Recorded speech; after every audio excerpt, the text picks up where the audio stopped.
De par son origine misérable, Marie Martel aurait pu passer inaperçue au milieu des pèlerins et des visiteurs. En effet, âgée de 24 ans, elle n'a rien de bien remarquable comme beauté. Elle souffre tellement de ses rhumatismes qu'elle a plutôt une figure tiraillée, fatiguée, flétrie par la souffrance. On sait toutefois qu'elle vient de Cristo, petite paroisse voisine de Tilly, et distante de 5 kilomètres environ. La famille est connue là-bas comme une des plus pauvres. Le père et la mère, pour nourrir leurs enfants, travaillaient péniblement chaque jour. Quand la pauvre petite s'éveille à la vie de ce monde, le 12 février 1872, deux aînés peuplent déjà le triste foyer. Personne dans la région ne peut ignorer l'état déplorable de la demeure qui abrite la famille Martel. La maison est minable, comme on en voit peu. Dans la chambre de Marie, pas de pavés, des trous à encaver des lapins, les murs à peine enduits, une fenêtre en bois blanc vermoulu. Le tout d'une pauvreté dont on n'a pas l'idée. Alors, dès son plus jeune âge, elle va goûter une âpre solitude. Les deux plus vieux pouvaient sortir, aller à l'école, tandis que Marie devait rester au logis. La mère, pour s'en aller à son travail, lui mettait sur son lit la petite provision de chaque jour. Et l'enfant demeurait ainsi, seul, des journées entières dans ce petit réduit humide. On peut affirmer, sans la moindre exagération, que sa petite enfance fut celle d'une pauvre recluse. Voilà donc une jeune existence devenue la proie d'un dépouillement rigoureux, happée par l'épreuve et sans grande affection humaine, car la sévérité est de règle dans ce milieu rude et démuni de tout. Cependant, si la terre des hommes offre parfois de graves défaillances, la divine charité redouble d'attention et de douce prévenance. Aussi convient-il de souligner que la mère élevait ses enfants dans la piété. Elle ne manquait jamais à leurs prières matin et soir, et le dimanche, toute la famille assistait aux offices. Dans ce climat de réelle ferveur, et malgré sa misère, Marie Martel, âme innocente, va mystérieusement correspondre aux appels discrets de la grâce. Pour cela, elle prend sans tarder le chemin des enfants de son âge, et Dieu, dès cette heure, viendra à sa rencontre par la mère de son fils. La petite fille, en effet, a toujours eu une très grande dévotion à la très sainte Vierge. Elle a hérité cela de sa mère. Tous les jours, et plusieurs fois par jour, depuis l'âge de 3 ans, elle récite en l'honneur de sa sublime patronne une très longue prière, en bourrimée, que sa mère lui a fait apprendre. Toute l'année, et depuis longtemps, elle entretient dans sa chambrette un petit reposoir de la Vierge. L'hiver, elle l'orne de fausses fleurs, et dès que les fleurs nouvelles apparaissent, la tablette se couvre de gerbes odorantes et fleurit. Mais bientôt une mort tragique frappe la famille. Tout en souffrant de la faim, Marie Martel avait péniblement grandi. Elle prenait le chemin de l'école en compagnie de sa sœur aînée, Joséphine.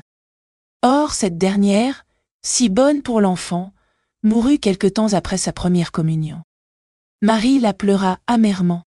On ensevelit la pauvre fillette dans sa robe blanche, et vue ainsi, elle est restée pour Marie la sœur et l'amie parfaite, perdue de si bonne heure.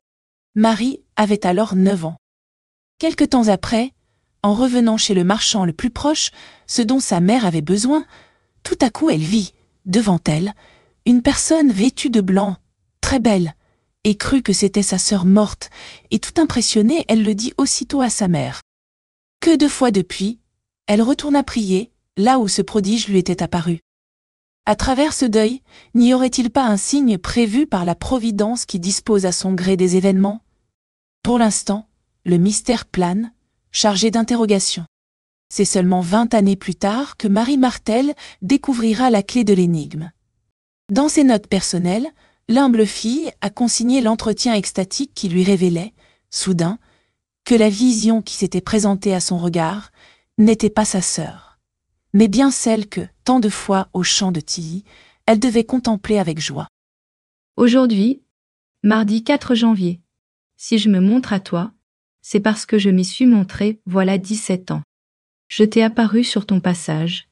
Tu m'as regardé un instant, et après, tu as retourné sur tes pas. Je ne te dis rien, parce que tu n'aurais pas eu la raison de comprendre. Tu étais trop jeune. Seulement, ce qui me plut de toi, c'est qu'à chaque fois que tu passais par cet endroit, tu t'agenouillais et faisais une prière. Tu dois te rappeler qu'à ce moment ta sœur venait de mourir, et, quand tu revins près de ta mère, tu lui dis « J'ai vu Joséphine. » Mais ce n'était pas elle, c'était moi. Beaucoup de monde, hein, en te voyant aller par le chemin que je t'ai apparu, quand ils te voyaient t'agenouiller sur le haut du fossé, ils se moquaient de toi. Et puis toi, tout en priant, par moments, tu regardais autour de toi pour voir si on te voyait. Là, tu avais un peu de respect humain. L'incident terminé, le temps reprend son cours.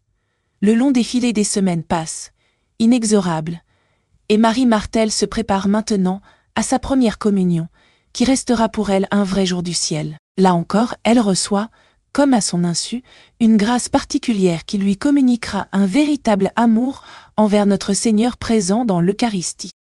Aussi, l'abbé Guéroult insiste-t-il avec raison, en restituant fidèlement les faits.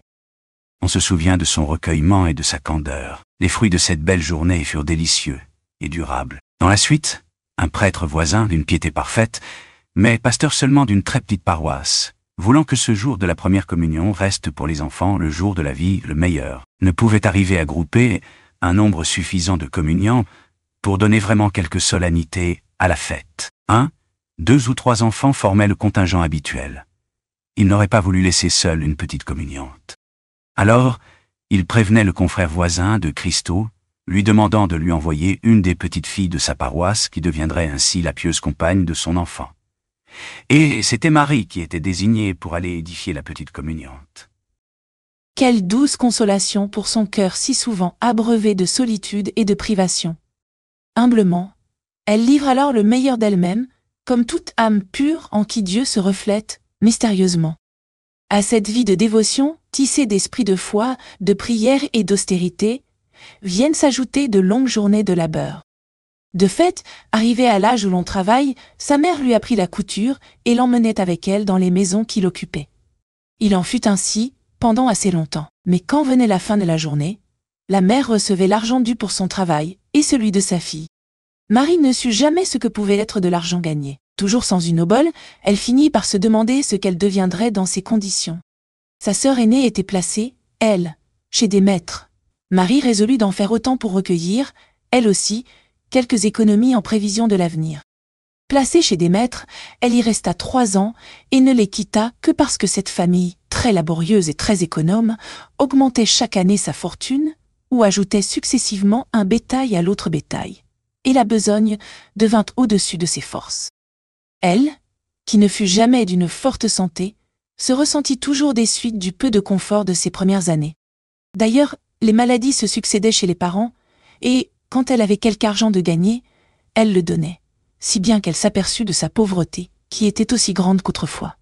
Dans ces conditions, autant revenir à son premier travail à la couture, qui demandait considérablement moins de fatigue. Elle revint donc au toit paternel, reprit l'aiguille, prit des leçons de coupe, et devint bientôt une habile ouvrière. Enfin, pour achever ce tableau, si bouleversant dans son réalisme brutal, la physionomie de Marie Martel s'illumine soudain. Une âme de lumière se cache sous ce quotidien, parfois déroutant. Comme dans le dénuement de Bethléem, Jésus se plaît à laisser transparaître un peu de sa joie divine dans le comportement de la pauvre enfant. Il faut donc s'efforcer de poser un regard intérieur pour découvrir tout ce qui demeure en elle, et qui manque à tant d'hommes trop sûrs de leur richesse matérielle. Cette petite couturière de village se révèle alors telle que Dieu la voit. Malgré les rigueurs subies pendant son enfance, et l'abandon forcé dans lequel on l'a laissée pour s'en aller gagner le pain de chaque jour, malgré la tenue de ses parents à son égard qui était toujours la sévérité, la rudesse, malgré sa santé toujours faible, le caractère de la jeune fille était ouvert, gai, d'une gaieté d'enfant, et elle apportait cette franchise, cette joie, dans chaque maison où le matin, elle arrivait avec sa mère pour le travail.